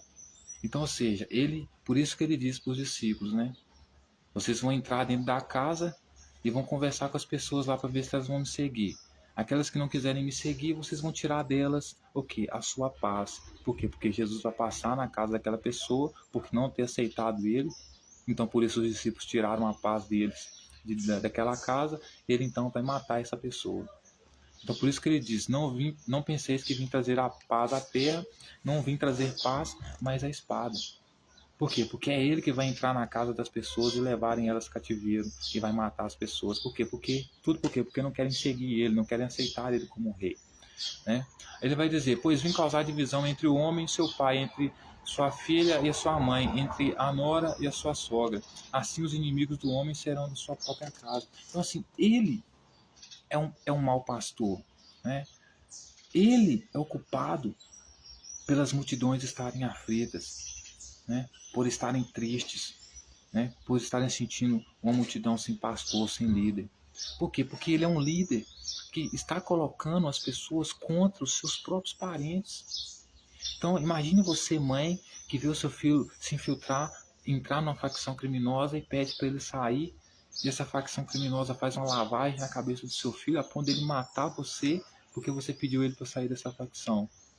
Essa era a doutrina, a lavagem que Jesus fazia, cerebral que Jesus fazia na cabeça dos seus discípulos. A ponto dos inimigos dos seus discípulos e daquela multidão que seguia ele serem os da própria casa deles. Então, ou seja, o maior inimigo deles não seriam nem as autoridades, seriam as próprias famílias. Justamente por quê? Porque faria uma coisa certa que a mãe de Jesus fez, que é tentar impedir ele de fazer as loucuras que ele estava fazendo, porque achava que o quê? Que ele estava fora de si. Aí ele, porque ficou nervosinho, acaba negando que aquela ali é a família dele, porque quer impedir ele, e acaba apoiando as pessoas que seguem ele e que endossam o que ele faz como a verdadeira família dele, certo? E aí ele vai dizer: quem ama o pai ou a mãe mais do que a mim não é digno de mim. Quem ama mais seu filho ou sua filha mais do que a mim não é digno de mim. Quem toma sua cruz e vem após mim não é digno de mim. Quem acha sua vida, perdá-la-á. E quem todavia perde a vida por minha causa, achá-la-á. Então, ele é um péssimo líder, porque o único resultado que ele traz, certo? O único benefício que ele traz é você perder a vida pelo movimento dele. Porque você só vai agradar a ele se você deixar tudo que tem a sua família para lutar pelos objetivos dele. Certo? Se você perder a sua vida por causa dele. Ele vai falar sobre a recompensa agora, as recompensas. Quem vos recebe, a mim recebe. E quem me recebe, recebe aquele que me enviou. Quem recebe um profeta no caráter de profeta, receberá um galardão de profeta. Então, se você receber um profeta como profeta, você vai receber recompensa de profeta. Certo? Quem recebe um justo no caráter de justo, receberá o galardão de justo. E quem der de beber água, ainda que seja... E quem der a beber, ainda que seja copo de água fria a um desses pequeninos, por ser meu discípulo, em verdade vos digo que de modo algum perderá o seu galardão, ou seja, perderá a sua recompensa. Então, veja que a recompensa de Jesus é: a quem der a beber, ainda que seja um copo de água fria a um desses pequeninos. Então, os pequeninos que ele estava se referindo não eram todos os pobres, eram seus discípulos. Jesus está querendo que os discípulos dele, que vão entrar dentro da sua casa, te ameaçar de morte, caso você não siga ele, tirando a paz dele sobre você, caso você não siga ele. E além de você aceitar ele, aceitar alguém que está te oprimindo, aceitar alguém que está te impondo regras, né? Você ainda tem que tratar dele, dar água para o seu inimigo, cuidar do inimigo que está te oprimindo, né? É isso que ele está pedindo, né? Porque ele vai dizer, quem der de beber, ainda que seja um copo de água fria a um destes pequeninos, ou seja, os discípulos dele que estão entrando dentro da sua casa e te ameaçando de morte, caso você não siga ele, né? Porque por ser esse meu discípulo, então, ou seja, você tinha que dar água para ele, porque mesmo te ameaçando, porque ele era discípulo de Jesus, em verdade eu vos digo que de modo algum perderá o seu galardão, né? Então, ou seja, Jesus está pedindo, segundo Mateus, que as pessoas que estão sendo oprimidas por ele, que são obrigadas a seguir o regime dele, a doutrina dele, porque os discípulos estão impondo, prometendo morte sobre elas caso elas, ou seja, tirando a paz delas, caso elas não aceitem, e se ele tirar a paz, fica o que? A espada, né? Ou seja, a morte. E além dessas pessoas que têm que aceitar isso, elas ainda têm que cuidar dos seus opressores, que são os discípulos de Jesus, dando aguinha fria para eles. É que nem você pedir para mim dar água geladinha para um líder da facção do Comando Vermelho, que hoje infiltra-se dentro da política e cria leis proibicionistas para que eu não tenha acesso ao meu medicamento, à minha cannabis, por exemplo, pelo Estado, pelas instituições estatais, e fique dependente desses traficantes. Então, gere mão de obra e riqueza para eles ficarem maior do que o Estado, sem propor nada maior, melhor, né? Eles querem ser um Estado paralelo, mas não tem projeto nenhum, pelo menos, da aposentadoria para quem não aguenta trabalhar mais, né? Então, esse era Jesus, senhoras e senhores. Porque toda vez que você proíbe a droga, quem ganha com isso é o tráfico, né?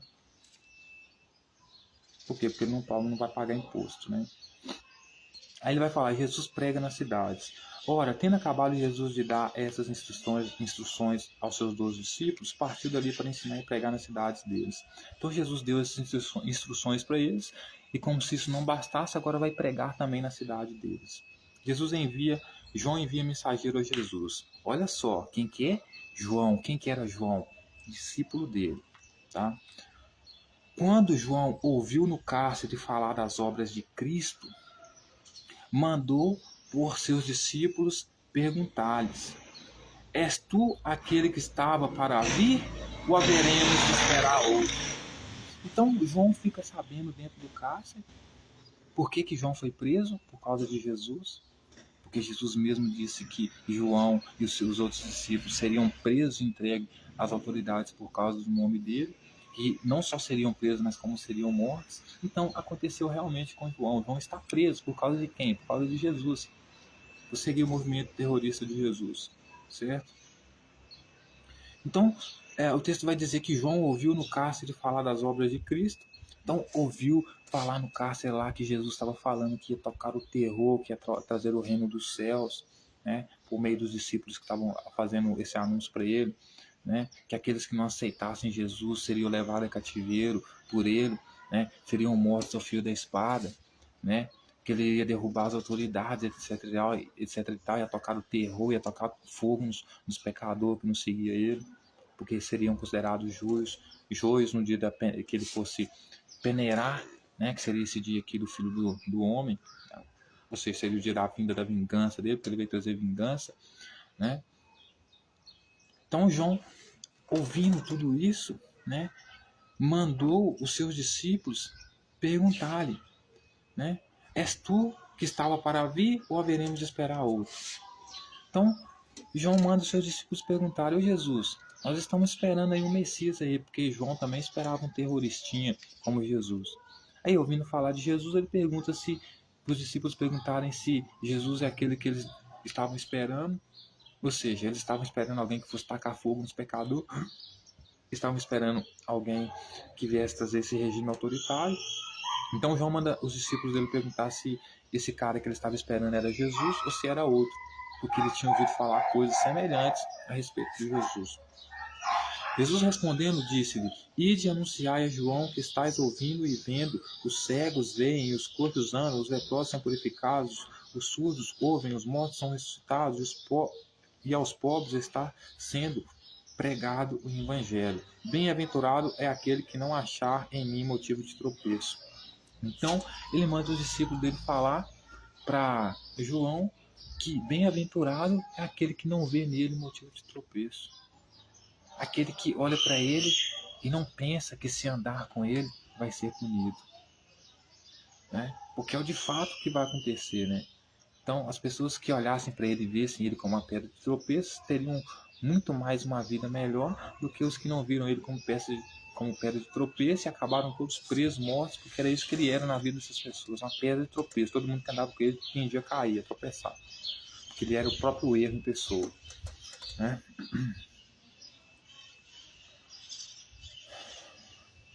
Então Jesus dá testemunha a João.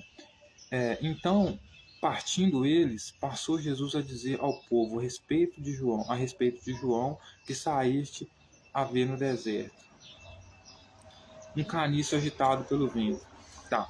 Então, partindo eles, passou Jesus a dizer a respeito de João. Então eles estavam partindo, estavam andando, e Jesus resolveu dizer para essas pessoas algumas coisas a respeito de João. E o que foi que ele disse? Que saíste a ver no deserto um caniço agitado pelo vento? Sim, que saíste a ver um homem vestido de roupas finas? Ora, os que se vestem de roupas finas assistem nos palácios reais. Então Jesus está querendo dizer o seguinte: ô João, você está perguntando aí, resolve dizer para o povo que estava seguindo ele.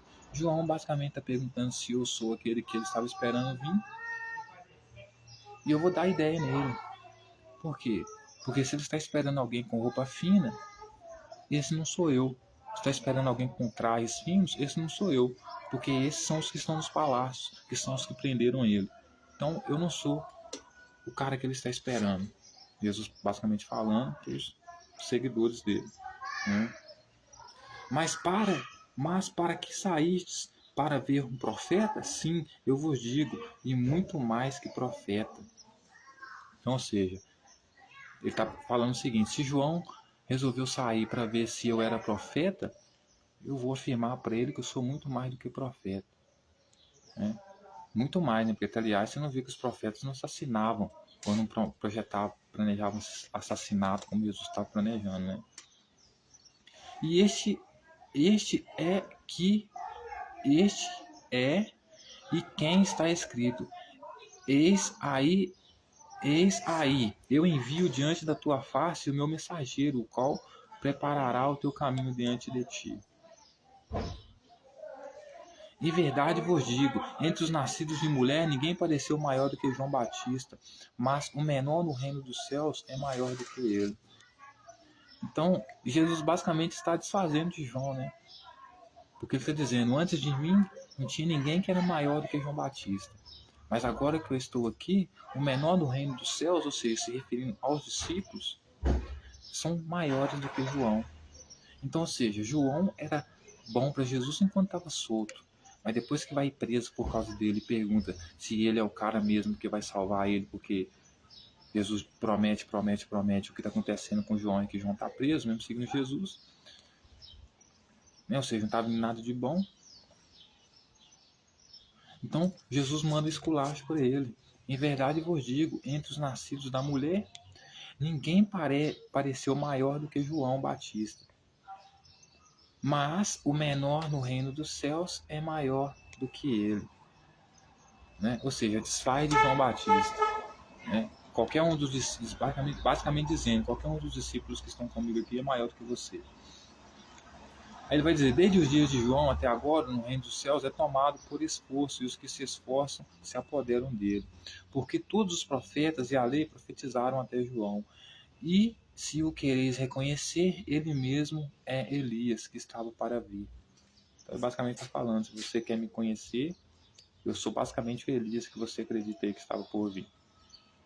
Quem tem ouvidos para ouvir, ouça, mas a quem hei de comparar esta geração, semelhante a meninos que, sentados nas praças, gritam aos companheiros: Nós, vós, tocamos flautas e não dançardes, entoamos lamentações e não pranteardes. Pois veio João, que não comia nem bebia, e dizem, tem demônio. E veio o Filho do Homem, com que e bebe, e dizem, eis aí um glutão e bebedor de vinho, amigo de publicanos e pecadores, mas a sabedoria é justificada por suas obras.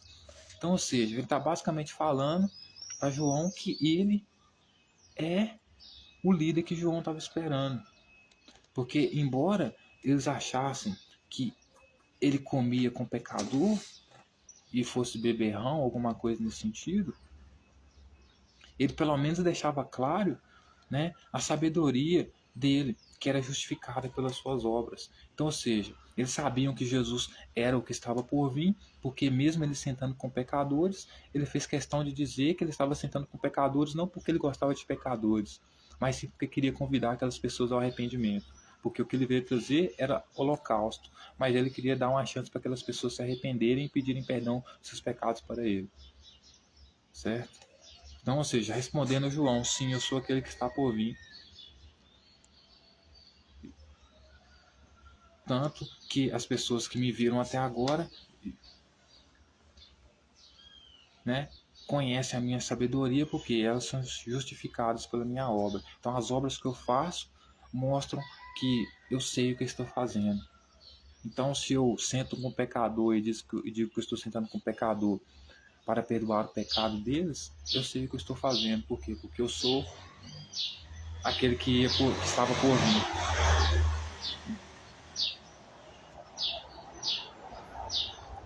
Aí ele continua dizendo assim, passou então Jesus a increpitar as cidades, ou seja, a cobrar, né? Passou Jesus a cobrar as cidades nas quais ele operava numerosos milagres pelo fato de não terem se arrependido. Então Jesus veio para que as pessoas se arrependessem dos pecados delas, né? Por quê? Porque agora ele se colocava maior do que a tradição, maior do que a cultura, do que a lei do povo. Então, o povo agora não precisava mais sacrificar bicho para ter perdão dos pecados, porque Jesus disse que não precisava. Mas aí o texto vai dizer que ele começou, né, a increpar, né, a cidade na qual ele operava numerosos milagres pelo fato de eles não terem se arrependido. Ou seja, as cidades que Jesus, mesmo cegos, que Jesus fez com que eles vissem ele como rei, não se arrependeram dos seus pecados. Então, se eram homossexuais, continuaram sendo homossexuais, até porque não há cura para isso. Se eram mulheres adúlteras, continuaram sendo mulheres adúlteras, até porque também não há cura para isso, portanto não há arrependimento para isso. O desejo de ficar com outras pessoas é super normal, né? Fora do casamento. É a natureza humana sendo ela mesma, né? Aí ele vai dizer, ai de ti, Corazim, ai de ti, Betsaiba, porque se em Tiro e em Sidom se tivessem operado os milagres milagres que em vós se fizeram, há muitos que elas se teriam arrependido no pano de saco cinza. Então o que ele está querendo dizer aqui? Vocês, Betsaiba, né? Corazim, cidades que eu andei pregando arrependimento, né? Se eu tivesse operado esses sinais que eu operei, né, em outras cidades do passado, como eu fiz aqui, muitos que estão nela teriam se arrependido com pano de saco e cinza. Então o que ele está querendo dizer? Se vocês tivessem se arrependido, se eu tivesse feito o que eu fiz com vocês aqui, com outros povos no passado, eles teriam se arrependido. Ou seja, se eu tivesse ameaçado trazer espada, etc e tal, para eles se arrependerem e se dobrarem a mim, eles teriam se arrependido. E eles teriam se arrependido por quê? Porque eu estaria pano e saco cinza. Pano e saco cinza é o quê? Como ele queria fazer as pessoas se arrependerem a ele, fazer as pessoas seguirem ele, esses panos e sacos cinza que ele está falando é o quê? colocar o saco na cabeça da pessoa e sufocar ela para ela se arrepender e seguir Jesus, porque o que se trata aqui é tortura, né? Então é basicamente como se Jesus estivesse dizendo, né? Se eu tivesse feito o que eu fiz com vocês aqui, com algum povo do passado, mesmo que fosse com saco, eles teriam se arrependido. Ou seja, mesmo que fosse sufocando eles com saco cinza, eles teriam se arrependido. Mas vocês nem ameaçando de espada, a levar cativeiro, a matar a própria família de vocês, nem isso fez com que vocês se arrependessem. Ele vai dizer: e contudo vos digo, no dia do juízo haverá menos rigor para Tiro e Sidom do que para vós outros. Então ele continua ameaçando as cidades que não aceitaram, que não se arrependeram, que não se ajoelharam, ficaram de quatro para ele, que para essas cidades haverá ainda mais rigor do que para as outras nações que foram punidas, né, pelas mesmas facções que queriam impor o que Jesus estava impondo ali através da força, né? Aí ele vai dizer agora: tu, Cafarnaum, elevar-te-ás porventura até os céus? Descerás até o inferno, porque se em Sodoma se tivessem operado os milagres em que te fizeram, teria ela permanecido até o dia de hoje. Então, senhoras e senhores, ele agora chega a acusar Cafarnaum. Por quê? Porque o pessoal de Cafarnaum, o que aconteceu, né? O pessoal de Cafarnaum ficou sabendo que estava curando pessoas lá, o que era balela, era mentira. Aí resolve levar uma pessoa doente de verdade para ir lá, que era um paralítico. Aí ele olha para o paralítico e fala assim: rapaz, esse daí tem fé, hein? Ou seja, é trouxa, né? Para acreditar que eu posso curar um paralítico e vir cá para ser curado por mim, só pode ser trouxa, né? Aí ele vai e fala para o paralítico assim: estão perdoados os seus pecados. Aí os escribas vai e falam para ele: esse cara aqui está zombando, ele está blasfemando, ele está debochando do paralítico. Porque como assim, o cara vem aqui para pedir cura, ele vai e diz que está perdoado os pecados dele? Os caras estão zombando, né? Ou seja, eles não acreditam em Jesus, né? Aí Jesus vai e fala assim: o que é mais fácil dizer para eles que eu perdoo o pecado dele ou curar ele? O que é mais fácil dizer? É claro que era perdoar os pecados, né? Aí Jesus vai falar para ele: para vocês verem que eu tenho autoridade, eu vou dizer para ele levantar e andar. Para vocês verem, basicamente, que não vai acontecer nada comigo. Por quê? Porque eu tenho autoridade. Então, mesmo dizendo para um paralítico que ele vai ser curado, levanta-te e anda, e ele não levanta e anda, isso não vai fazer com que ninguém se revolte contra mim aqui. Por quê? Porque eu estou demonstrando autoridade, né? Além de perdoar pecado, ou seja, coisa que eu não posso fazer, eu ainda estou curando paralítico. Aí o texto vai dizer que ele se levantou e saiu andando. Ele quem? O paralítico? Não, ele, Jesus. O paralítico voltou para casa carregado do mesmo jeito. Por quê? Porque não existe cura do paralítico. Ele queria engabelar o paralítico, né? Ele queria enganar o paralítico, né? Por isso dizendo que ele estava curado, porque era mais fácil dizer que estava curado, é mais fácil dizer que estava perdoado do que dizer que estava curado, né? Só que como os escribas zombam dele, falam que ele está zombando, né? Aí ele vai e fala: então eu vou dizer então que ele está curado, então para vocês verem que eu tenho autoridade, se eu quiser eu zombo mesmo, debocho mesmo. Aí diz pro paralítico: levanta e anda. Mas quem levantou e andou foi quem? Foi ele, Jesus. E foi embora, picou a mula, como sempre fez. Então agora ele está dando avisos, está dando. Então agora ele está ameaçando Cafarnaum, porque Cafarnaum, né, não acreditou nos milagres dele, né? Então digo-vos, porém, com menos rigor haverá no dia do juízo para com a terra de Sodoma do que para contigo. Então, ou seja, tá? Se Sodoma foi queimado com fogo e foi queimado com muito rigor, e para Cafarnaum ainda haverá mais rigor ainda, ou seja, Sodoma foi julgado com menos rigor, então o que ele vai fazer com Sodoma então? Além de queimar o povo todo, né? Ou seja, ainda vai trazer coisas piores ainda, né? Então não basta queimar o povo, né? Juntar o povo, queimar o povo, porque aqui ele vai considerar pecador, joio, então tem que queimar. Mas ainda quer fazer pior do que foi feito com Sodoma, né? Jesus, o Salvador dos humildes, para terminar, senhoras e senhores. Continua dizendo assim: por aquele tempo exclamou Jesus: graças te dou, Pai, Senhor do céu e da terra, porque ocultaste essas coisas aos sábios e entendidos e as revelaste aos pequeninos.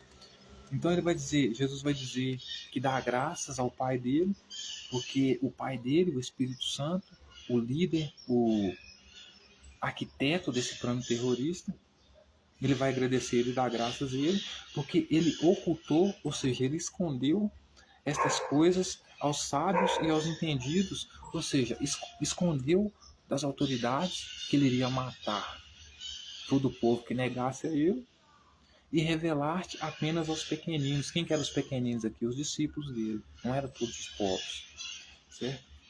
Aí ele vai dizer: sim, ó Pai, porque assim foi o teu grado. Tudo me foi entregue por meu Pai. Ninguém conhece o Filho senão o Pai. Ninguém conhece o Pai senão o Filho. E aquele a quem o Filho quiser revelar. Então ele termina dizendo que ninguém pode conhecer o Pai dele senão ele. Ninguém pode conhecer ele senão o Pai dele. E para conhecer o Pai dele, só pode conhecer se ele deixar, se ele aprovar. Aí ele vai dizer: vinde a mim todos que estáis cansados e sobrecarregados. E eu, olha, porque esse texto final é a mais pura sacanagem. Agora para terminar, tá? Vinde a mim todos que estáis cansados e sobrecarregados, e eu vos aliviarei. O povo que seguia ele estava cansado, estava exausto. E ele aliviou? Não. O povo que seguia ele estava sobrecarregado. E ele aliviou? Não. Não aliviou, nem para os discípulos e nem para o povo. Aí ele vai dizer: tomai sobre vós o meu jugo e aprendei de mim, porque sou manso e humilde de coração. Então, ele quer que as pessoas tomem sobre ele o jugo dele, ou seja, a partir de hoje vocês têm que sofrer o meu jugo, né? Serem doutrinadas por mim, a partir de hoje vocês têm que me obedecer, por isso vocês têm que ter o meu jugo sobre vocês. A partir de hoje vocês não podem fazer nada sem me pedir, sem que eu dê autorização. E aprendei de mim, porque sou manso, uma pessoa que arma um projeto para matar pessoas que não seguem a ele, principalmente crianças que não seguem a ele, e mães grávidas. Uma pessoa dessa é mansa?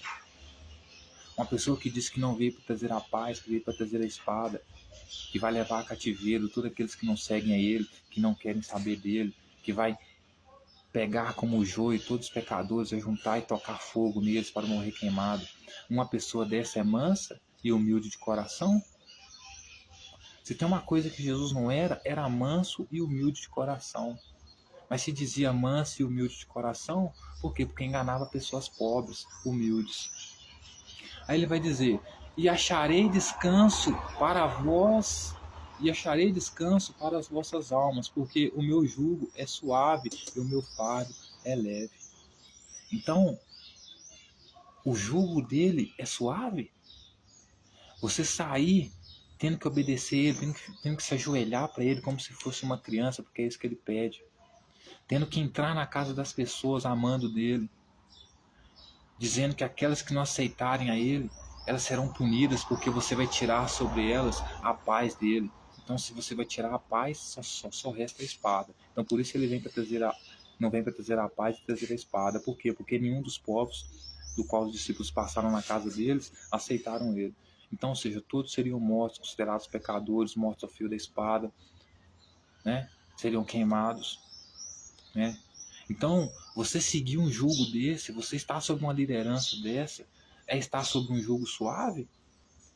Você tem que fazer todas essas coisas que ele fez, que ele mandou, ou seja, ser preso por causa dele, se entrega às autoridades por causa dele, como aconteceu com João, como aconteceu com Pedro, ser morto da forma mais, né, terrível possível, certo? Ter que ficar 40 dias sem comer e beber por causa dele. Seguir todos os planos dele, todos os projetos dele, sabendo que você vai morrer, que você vai ser punido, certo? Tendo que ficar contra o seu pai, contra a sua mãe, certo? Amando e idolatrando ele acima do seu pai, da sua mãe, excluindo todos à sua volta que não aceitam ele. Isso é um fardo leve? Então o fardo, seguir ele é o fardo mais pesado do mundo. Ser como ele é o fardo mais pesado do mundo. Seguir o jugo dele, estar sobre o jugo dele é o fardo mais pesado do mundo. Porque se você discorda dele, ele já te mata. Certo? Se você discorda do Pai dele, o Espírito Santo, você já é condenado ao inferno. Porque não tem perdão para você. Certo? Se você não aceita ele como rei, você já é punido por isso. Certo? Então, você está numa circunstância dessa, é carregar um fardo leve? Creio que não. Então, por isso ele é um enganador, por isso ele é um mentiroso. E o fardo dele é tão pesado, mas tão pesado, que a lei dos judeus tinha como lei parar todo sábado para ter o descanso. Mas Jesus colocou seus discípulos para trabalhar dia de sábado, quebrando a lei, que era a lei do descanso. Então, você está sobre o jugo dele, tendo que trabalhar de segunda a segunda, todos os 7 dias da semana. Seguir ele, estar sobre o jugo dele, é carregar um fardo leve? Uma pessoa que trabalha todos os dias da semana, que não descansa, tem um jugo leve sobre a vida dela? Está carregando um fardo leve? Acredito que não. Então, eis aqui, senhoras e senhores, um dos maiores picaretas da história, bandido, terrorista, certo? Que enganou o povo, mentiu para o povo e levou todos à destruição, né? Então, para terminar, eu só peço para que as senhoras e os senhores separem o Jesus da Bíblia e o Jesus da igreja. Porque o Jesus da igreja, ele é um Jesus que teve a imagem ressignificada. Então pegaram o Jesus terrorista da Bíblia e transformaram ele num Jesus bonzinho, salvador. Porque quando Jesus morre e os seus discípulos, os seus seguidores veem que estão perdidos, eles só podem fazer alguma coisa. Ou entram em contato com o Império Romano e estabelecem um acordo, ou continuam seguindo os ensinamentos de Jesus e acabam todos mortos. Então, para o Império, como é muito mais fácil para o Império recrutar pessoas para trabalhar para o enriquecimento do Império do que matá-las, foi assim que aconteceu com os discípulos de Jesus, com a multidão que seguia ele. Então, Roma pega, ressignifica a imagem de Jesus, transforma o Jesus da Bíblia, terrorista, leão, em um gatinho manso, transforma ele em Deus, aceita ele como um Deus do panteão romano, desde que esse Deus seja submisso ao Império Romano, desde que esse Deus se transforme de um terrorista, leão, raivoso, como está nos textos bíblicos, em um Jesus domesticado, um gatinho, fofinho, cheio de amor. Então, por isso, se ressignifica a imagem de Jesus.